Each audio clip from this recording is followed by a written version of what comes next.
بسم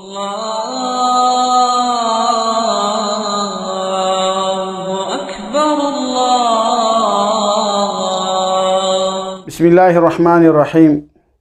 اللہ پاک اپنے خصوصی بندوں کے ساتھ بعض اوقات کچھ خصوصی معاملات کرتے ہیں، جس طرح انبیاء علیہ السلام کے لیے معجزے ہیں، ان کی تائید میں یا ان کی دل کی مضبوطی کے لیے یا ان کی مدد کے لیے یا دشمنوں پر غلبہ دینے کے لیے معجزے کا اظہار ہوتا ہے۔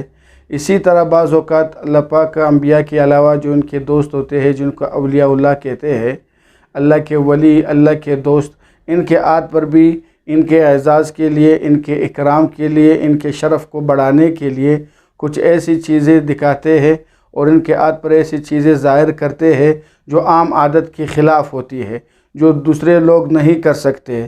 اس کو کرامت کہتے ہیں۔ یعنی کرامت وہ ہے جو ولی اللہ انسان، اللہ کا دوست۔ اب ولی کس کو کہتے ہیں؟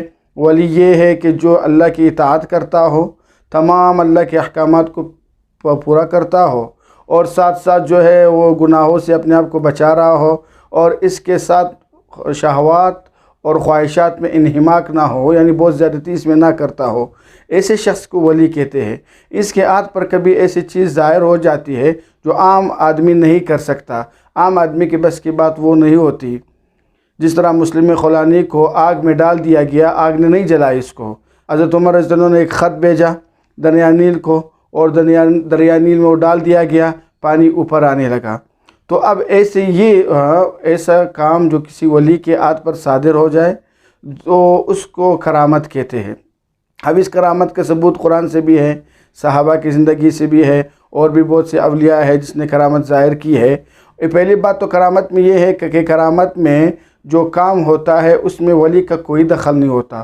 اس میں اصل میں پیچھے قدرت خداوندی کام کر رہی ہوتی ہے، وہ اللہ کی قدرت ہوتی ہے جو وہ کام کرتا ہے، اور نہ ہی ولی کبھی یہ دعویٰ کرتا ہے کہ میں جب بھی چاہوں کرامت دکھا سکتا ہوں۔ تو جس طرح معجزہ اللہ کا فعل ہے، نبی کا فعل نہیں ہے، اس کے پیچھے قدرت الہی ہے، تو یہ آپ کرامت میں بھی اللہ کی قدرت الہی اس کے ساتھ ہے۔ صرف اس ولی کی بزرگی اور عزت کی دکھانے کے لیے اللہ پاک یہ کرامت ان کے عہد پر ظاہر کر دیتے ہیں۔ اب قرآن میں بھی اس کا ثبوت ہے۔ سورہ آل عمران میں یہ مذکور ہے کہ جب زکریا علیہ السلام حضرت مریم کو کمرے میں چھوڑ دیتے اور کام کے لیے چلے جاتے، واپس آتے، تو ایک دن جب واپس آئے دیکھا اس کے سامنے حضرت مریم کے سامنے بغیر موسم کے پھل پڑا ہوا ہے۔ تو زکریا علیہ السلام نے کہا یہ کہاں سے آیا؟ تو مریم نے کہا قالت من عند اللہ، یہ اللہ کی طرف سے آیا ہے۔ تو اب بغیر موسم کے پھل آنا یہ ایک کرامت ہے، اور حضرت مریم کے عہد سے ثابت ہو رہی ہے، اور یہ قرآن اس پر گواہی دے رہا ہے۔ اور اس کے ساتھ اصحاب کہف جو ہے وہ 309 سال تک سوئے رہے، اور اس دوران نہ اس کا جسم خراب ہوا، نہ جسم میں کوئی کیڑے پڑے، نہ ہی اس کے ناخن بڑے ہوئے، نہ ہی ان کے بال بڑے ہوئے۔ جس حالت میں سوئے تھے 309 سال کے بعد بھی اسی حالت میں بیدار ہوئے۔ تو اس کی ایک کرامت قرآن نے بیان کی ہے۔ تو قرآن میں اور بھی اس کی مثالیں ہیں، جسے سلیمان علیہ السلام، سورہ نمل میں اس کا واقعہ پورا موجود ہے کہ کس طرح آصف برقیہ نے پلک جھپکنے کے ساتھ ہی بلقیس کا خط سلیمان علیہ السلام کے دربار میں پیش کیا۔ اور اس کے علاوہ صحابہ کرام سے بہت سی کرامتیں ثابت ہیں۔ حضرت عمر رضی اللہ عنہ ایک مرتبہ مسجد میں خطبہ دے رہے تھے جمعے کا، اور ایک دم کہنے لگے ساری الجبل کہ اے ساریہ پہاڑ کی طرف دیکھو۔ تو اب پورے مجمع پریشان ہوا کہ حضرت عمر نے کیسے بے ربط باتیں یہاں پر شروع کی۔ تو بعد میں جب لشکر پہنچا تو انہوں نے کہا کہ ہم میدان جنگ میں تھے، ایک دم سے حضرت عمر رضی اللہ عنہ کی آواز ہمارے کانوں میں پڑی، اور جو کہہ رہے تھے کہ ساریہ الجبل، ساریہ پہاڑ کی طرف دیکھو، وہاں سے دشمن آ رہا ہے۔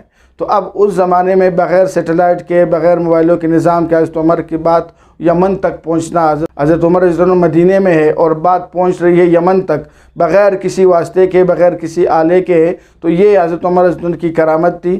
تو اسی طرح صحابہ کے ساتھ اور تابعین کے ساتھ کرامتیں ہیں۔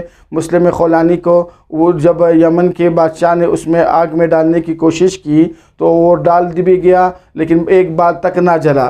تو اب یہ مسلم خولانی، جس کا اصل نام عبداللہ بن ثوب ہے، ان کی یہ کرامت ہے۔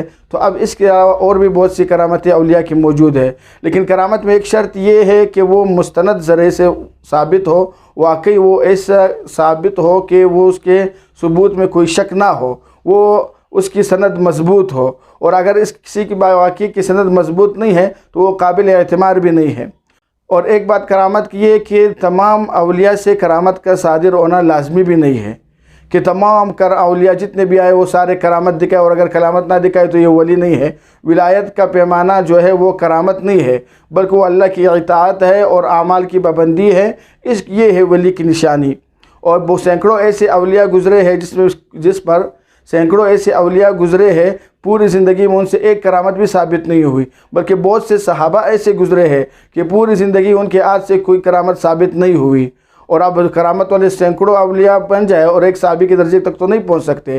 تو ولایت کا دار و مدار کرامت پر نہیں ہے، کرامت صرف ایک اعزاز ہے۔ بعض اوقات اللہ پاک کسی کی ولی کی عادت پر وہ دکھا دیتے ہیں، وہ ظاہر کر دیتے ہیں، اور اس کا انکار جو ہے وہ گمراہی ہے اور بدعت ہے، اور بغیر دلیل کے اس کا انکار کرنا، آج جس طرح آج کل لوگوں نے ایک مشغلہ بنا لیا کہ کرامت کا انکار کرنا۔ تو جو کرامت صحیح سند سے ثابت ہو اور ایک مضبوط دلائل سے ثابت ہو تو وہ قابل قبول ہے، اس کو قبول کیا جائے۔ القارعة ما القارعة وما أدراك ما القارعة